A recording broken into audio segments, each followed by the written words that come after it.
정재현은 늘 글 쓰는 애였고 마지막 하나가 정재현은 영화 좋아하는 아, 애였는데 제가 어느덧 그 세계를 가지고 감기와 사랑은 숨길 수 없다고 저는 줄인다고 줄이고 다듬는다고 다듬었지만 정말 많은 분들이 김유나라는 아티스트를 향한 기자의 팬심이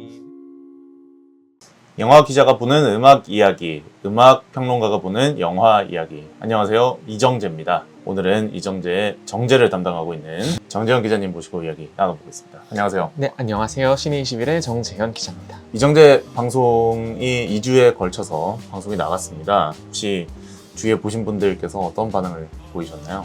생각보다 주변 분들이 많이 봐주셨고요. 이렇게 제가 하는 일에 제 지인들이 이렇게까지 관심을 가져준 경험이 굉장히 오랜만이라 낯설었는데 사실 코너명에 관한 피드백을 가장 많이 들었어요. 이정재. 그래서 네, 재치 있다는 반응도 있었고 좀 위험한 이름이 아니냐라는 반응도 있었는데 모르겠습니다. 그냥 당장 코너명을 바꿀 수 있는 게 아니라면 그분의 존함에 누가 되지 않는 내실 있는 네. 방송을 꾸려야 하지 않나 정도의 생각으로 오늘 이 자리에 왔습니다. 정말 이정재 님이 나와주신다면 저희 방송에는 정말 크나큰 네. 영광이 되겠죠. 그래서 그런 생각도 했어요. 이게 이정재라는 이름을 가진 한국의 남성도 정말 많겠지만 어쨌든 우리가 아는 배우 이정재님은 또 고유명사 같은 존재시잖아요. 그렇죠. 그래서 어차피 이유빈 기자의 이와 정재현의 정재일 거라면 이랑 정재 사이에 콤마라도 찍어야 되나라는 생각을 했습니다. 네. 긍정 검토 긍정 부탁드립니다. 검토하겠습니다. 어쨌든 저희 프로그램은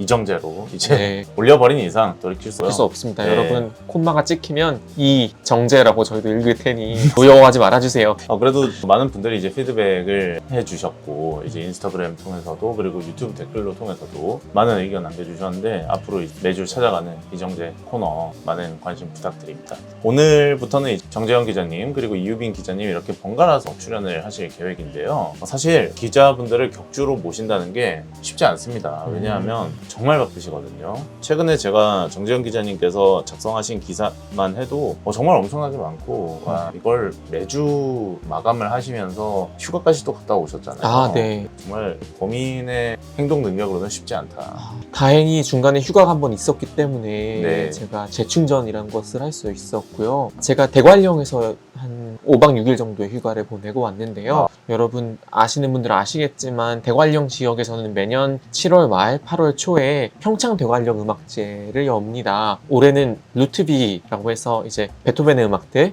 그리고 베토벤으로부터 영향을 받은 음악가들의 음악 그리고 베토벤이 영향을 받은 음악가들의 음악의 실현이 이루어졌는데요. 대관령 산속에서 베토벤으로부터 영향을 준 음악가들의 연주 들으면서 굉장히 행복했고요. 무엇보다 좋았던 것은 아시다시피 대관령이 지대가 높잖아요. 그래서 평균 기온이 제가 7월 말 8월 초에 갔음에도 섭씨 27도씨 넘지 않았어요. 그래서 이 서울의 이 열섬 현상과는 비교할 수 없는 기온 속에 살았기 때문에 굉장히 쾌청한 날들을 보냈습니다. 네. 그리고 두 번째로는 이제 제가 머문 숙소 에 좀 굉장히 좋은 스피커가 있었어요. 그래서 이제 낮 동안 밤 동안도 좋은 음악들을 많이 들었지만 또 이제 숙소에서도 좋은 스피커가 있었기 때문에 밤에 와인 한잔 하면서 뭐 맥주 한잔 하면서 좋은 음악들을 양껏 들을 수 있어서 굉장히 행복했습니다. 너무 좋네요. 제가 그때 펜타포트 록 페스티벌 3일 취재 가서 그러니까요. 너무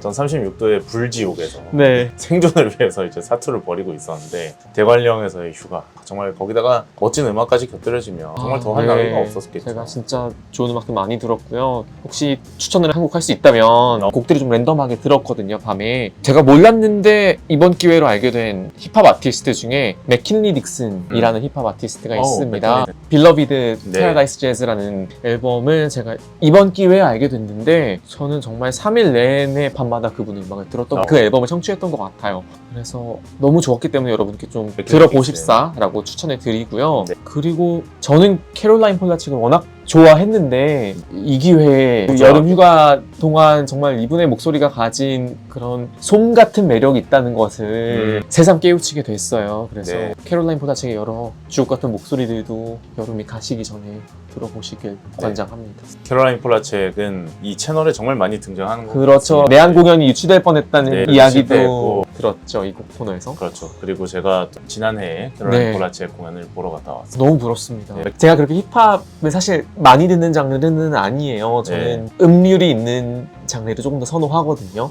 그리고 전자악기보다는 어떤 레거시한 악기들의 연주를 좀 더 선호하는 편이고, 그런데 힙합의 거의 문외한인 저도 단숨에 사로잡았던 아티스트라 꼭 들어보시길 권장합니다. 네, 시내 22일에 작성한 기사 양을 보면 결코 만만치 않습니다. 기사 작성하신 것들에 대해서 좀 이야기를 나눠볼 텐데요. 영화를 소개를 해주셨습니다. 그러니까 녹화 시점에서는 가장 최근에 썼던 기사는 행복의 나라라는 추창민 감독의 한국영화 특집에 참여를 했습니다. 그래서 거기서 영화로 정리하는 20세기 대한민국 근현대사라는 기사를 맡았는데요. 실화 기반의 영화들이 지금 계속 나오고 있는 중이고, 행복의 나라도 보신 분들은 아시겠지만 12.6 박정희 암살 이후, 그리고 12.12 쿠데타 그 사이의 사건을 다루고 있고, 그 사이에 일어났던 여러 졸속 재판들을 다루고 있는 영화예요. 그래서 좀 이 기회에 20세기 대한민국의 근현대사를 영화들이 어떻게 재현해 왔나, 그 경향성을 정리하면서 연표를 만들어 봤습니다. 20세기 대한민국이 어떤 시기였나요? 식민 지배와 내전이 있었고요, 한국에선. 그렇죠. 그리고 독재 정권의 타도가 있었고, 민주주의의 성취가 있었고, 88년엔 국제 행사를 유치했는데 97년에는 국가 부도를 맞았습니다. 이게 100년에 한 번 일어나도 사실 역사적으로 중대한 사건인데, 이 모든 사건이 한 세기에 벌어졌고 이 모든 걸 다 극복하고 이겨냈다는 게 새삼 놀랍더라고요. 그래서 이것들을 정리했고요. 이 기사를 통해서 결국 영화는 사건과 시차가 있을 수밖에 없잖아요. 그렇죠. 그러면 이제 재현 매체로서 영화는 무엇을 해야 하나를 생각해 보면, 결국 내러티브, 서사를 통해서 각 역사적인 사건이 우리에게 어떤 상흔을 남겼고, 이 상흔이 지금 바로 여기를 살아가는 관객들에게 어떤 의미를 시사하는지 질문을 건네야 한다고 생각을 해요. 그래서 이번에 그렇게 연표로 정리를 하면서 이들이 우리에게 어떤 질문을 건네는지, 그리고 어떤 방식의 질문을 했는지를 좀 정리를 해보았습니다. 오랜만에 한국사 공부도 하고 몹시 뜻깊은 기획이었어요. 그렇습니다. 영화로 정리하는 20세기 대한민국 근현대사 특집 기사도 저도 읽어봤는데 굉장히 유익한 기사니까 한번 읽어보시면 좋을 것 같고요. 그리고 또 지난 이정재 코너에서 사실 제가 말씀을 못 드리고 이제 쓴 영상이 지난해에 이제 대만 영상을 제가 썼었던 기억이 나는데요. 이번에도 대만 영화주간 취재를 하셨습니다. 네. 지난해에 제가 대만 출장 갔다 왔던 것도 그렇고, 이번 대만 영화주간도 그렇고, 제가 일하는 시내21이라는 잡지가 대만 컨텐츠진흥원과 제휴를 맺고 있습니다. 그래서 대만 컨텐츠진흥원에서 매년 여는 콘텐츠 페스티벌인 TCCF에 제가 지난해 출장을 갔던 것이고요. 올해 같은 경우에는 대만 컨텐츠진흥원이 이제 대만 영화주간을 한국에서 개최를 해서 그 행사 취재를 했었습니다. 부산에서 만나는 게 얼마나 특별하겠습니까? 영화 이야기와 더불어서 이제 음악 이야기로 넘어갈 텐데요. 사실 지난번 이정재 에피소드를 보신 분들은 아시겠지만, 정재현 기자님이 사실상 그때 킬러 썸네일로도 쓰고, 이제 제목 영상에도 쓰고, 예고편으로도 이제 쏠쏠하게 잘 활용을 했습니다. 바로 이제 정재현 기자님의 최애의 음악가를 소개를 하셨던 말씀이신데, 그때 당시에 자우림의 김윤아님 뮤지션으로 소개를 해주셨고, 근데 놀랍게도 김윤아님께서 이정재 방송에 피드백을 해주셨다고 들었습니다. 피드백이죠. 왜냐하면 이제 저랑 김윤아님이랑 SNS상에서 친구인데요. 제가 클립의 일부를 제 인스타그램 스토리로 올렸어요. 그런데 거기서 이제 자우림과 김윤아에 관한 언급이 있었는데, 그것을 김윤아님께서 보시고 하트를 눌러주셨죠. 너무 감사합니다. 정말 저희 같은 이런 작은 채널에 김윤아님이 어쨌든 좋아요를 눌러주셔서 정말 너무 감동적이고요. 이왕이면 구독과 좋아요도 한번 너무 과도한 욕심이지만 네, 그렇습니다. 정재현 기자님이 그때 당시에 말씀하셨던 자우림 그리고 김윤아라는 아티스트에 대한 사랑, 사실 굉장히 그 짧은 순간에도 많은 것을 느낄 수 있었는데, 오늘은 그래서 이제 김윤아님을 얼마나 언제부터 이제 좋아하셨고 또 어떻게 팬이 되었으며 그리고 시내 21의 인터뷰도 진행을 하지 않을까, 천천히 들어보도록 하겠습니다. 우선 처음부터 나로서 살아가는 방법을 알려준 음악가라고 말씀을 해주셨는데 이 부분에 대해서 좀 구체적인 설명이 좀 듣고 싶어요. 네, 저의 어떤 입덕 앨범이라고 할까요? 제가 처음 관심을 갖게 된 앨범은 7집 루비 사파이어 다이아몬드라는 앨범이고요. 그 앨범 2008년에 나왔는데, 그 앨범 타이틀곡이 아시는 분들 아시는 카니발 아무르라는 곡이죠. 후에 로맨틱 펀치 같은 밴드가 또 커버해서 한 차례 알려지기도 했던, 그때 신곡이 나왔을 때 신곡 무대를 심야 음악 프로그램에서 자우림이 라이브를 했었어요. 그때만 해도 저는 매직 카펫 라이드와 하하송의 자우림이 신곡을 냈다 정도의 인상이었어요. 이었는데 그 무대를 보고 앨범이 나왔네 싶어서 앨범의 전곡을 들어보게 됐고 그 이후로 관심을 갖게 됐죠. 그렇게 곡들을 하나하나 찾아 들으면서 팬이 됐고 2011년에 8집 음모론이 나온 이후부터는 자우림이 개최하는 모든 단독 콘서트를 다 쫓아다니고 또 솔로 아티스트 김유나의 공연도 쫓아다니면서 팬이 됐습니다. 그냥 사실 2008년, 2011년만 해도 지금으로부터 꽤 그렇죠. 과거잖아요. 벌써, 지금 우리 네. 2024년이니까. 20주년이 가까워지고 있죠. 네. 타인이 저를 인식하는 여러 가지 렌즈들이 있잖아요. 네. 근데 굉장히 다수의 친구들, 다수의 지인들이 저를 인식하는 방식 중에 하나는 쟤는 그냥 자우림 좋아하는 애, 김유나 좋아하는 애였어요. 제가 가끔 하는 얘기인데 제가 대학에서 국문학을 전공을 했는데 또 여러 과목 중에 향가, 현전하는 그냥 지금까지 전해지는 향가 중에 헌화가라는 향가가 있습니다. 이건 얘기를 해야겠네요. 여러분, 향가는 향찰로 표기를 하고요. 한자로 문장을 적습니다. 향찰로 우리말을 표기하는 여러 향가 중에 헌화가라는 향가가 있어요. 지금 전해지는 향가 중에. 그 헌화가의 첫 문장이 어떻게 시작을 하냐면 자줏빛 바회가에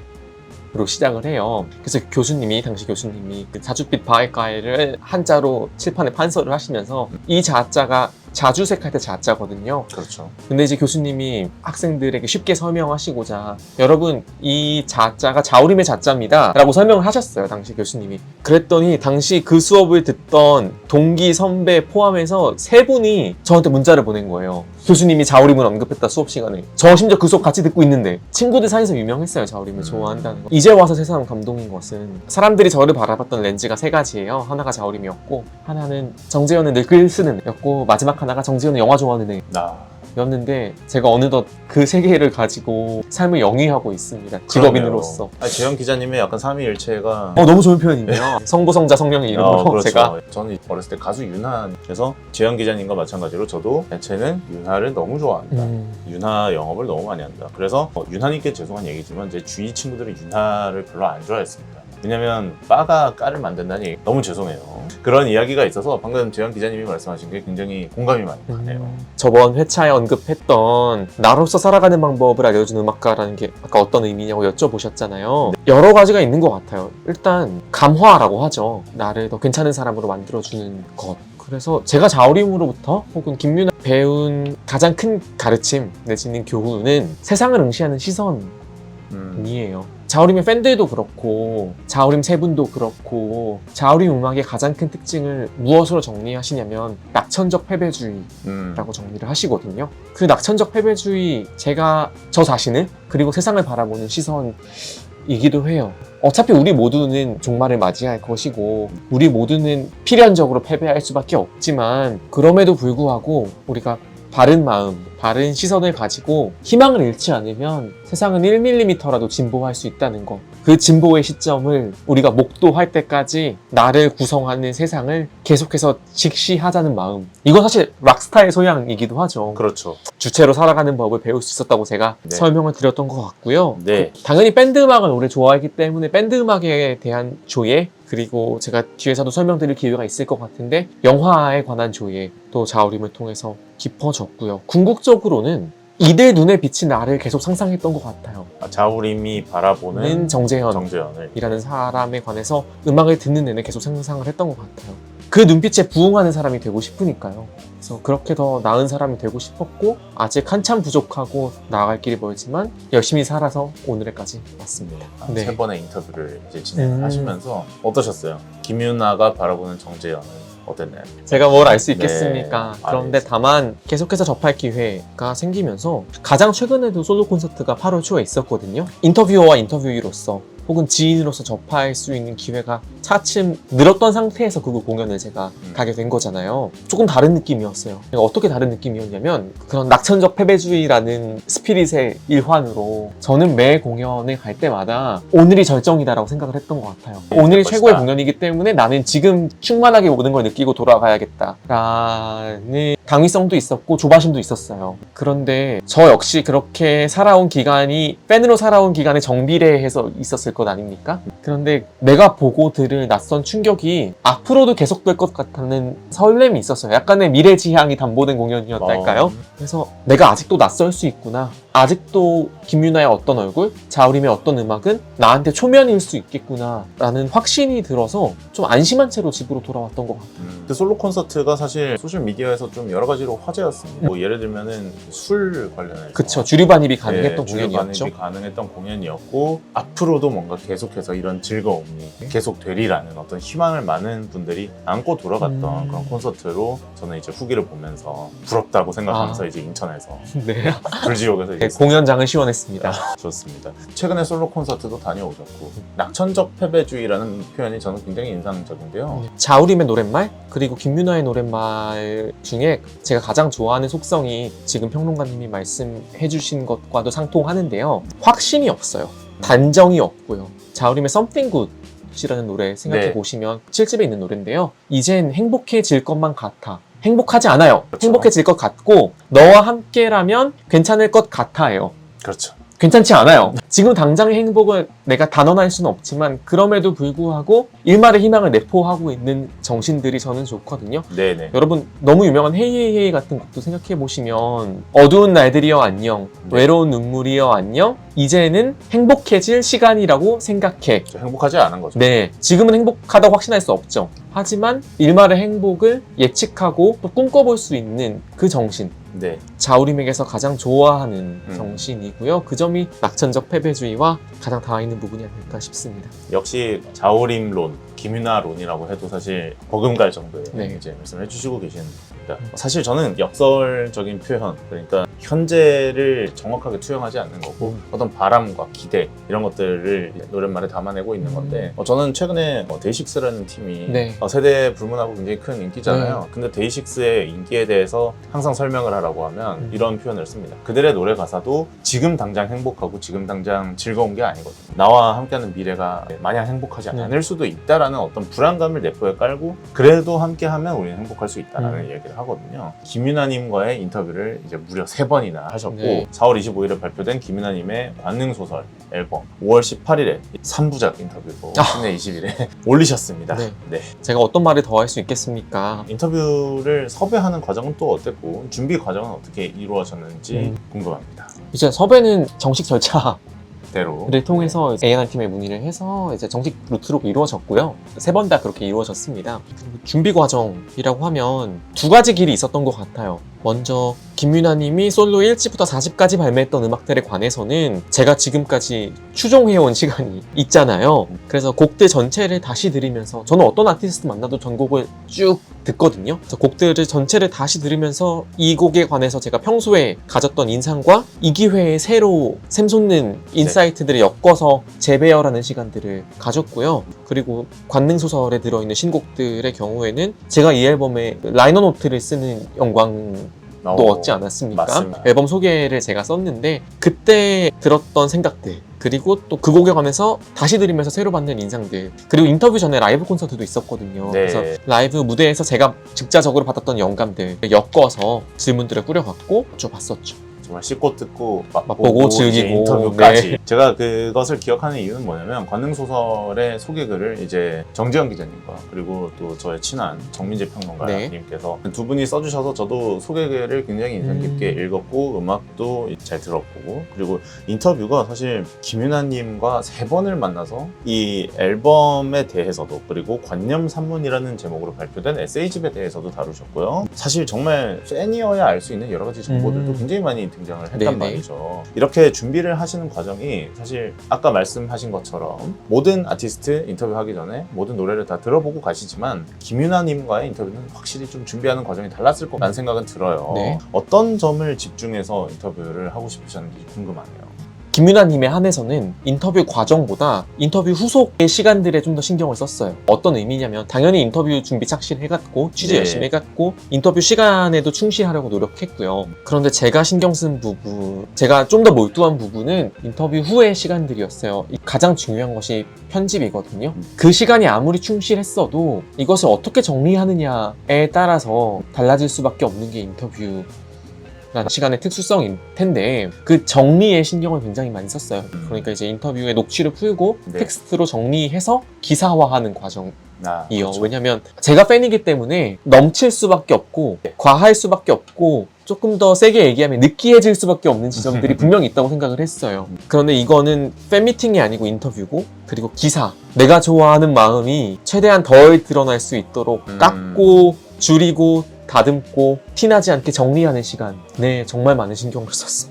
저도 팬으로서 굉장히 좋아했던 음악가들을 인터뷰를 하면은 지현 기자님이 말씀하신 것처럼 편집에 굉장히 신경을 네. 많이 쓰게 되는 것 같습니다. 이 팬심으로 하는 어떤 인터뷰가 개인적으로는 사실 저는 그렇게 되면 안 된다는 입장이 있기 때문에 물론 인터뷰의 방향은 다 다르기 때문에 팬심으로 접근해서 그 애정을 듬뿍 담아내는 인터뷰도 사실 저는 어느 정도 가치가 있다고 생각하는 입장입니다. 하지만 시내 21이라는 잡지의 특성도 있으실 거고 그리고 무엇보다 이제 재현 기자님이 생각하시는 김윤아님을 재현하는 방식에 있어서 노력을 많이 하셨을 테니까 그런 방향으로 이제 편집하는데 좀 더 신경을 쓰셨다는 말씀이시죠? 네. 그런데 참 재밌는 게 후기 서치를 좀 해보잖아요. 인터뷰가 나갔을 때 네. 독자들이 이것을 어떻게 읽었는지 피드백이 몹시 중요하거든요. 저한테는. 그래서 저는 그런 인터뷰 후기 서치도 굉장히 많이 하는 편인데 감기와 사랑은 숨길 수 없다고 저는 줄인다고 줄이고 다듬는다고 다듬었지만 정말 많은 분들이 김윤아라는 아티스트를 향한 기자의 팬심이 기사에 끄득끄득하다라는 반응을 보고 네. 역시 숨길 수 없구나 라는 생각도 했습니다. 그렇습니다. 그게 안 숨겨지더라고요. 네.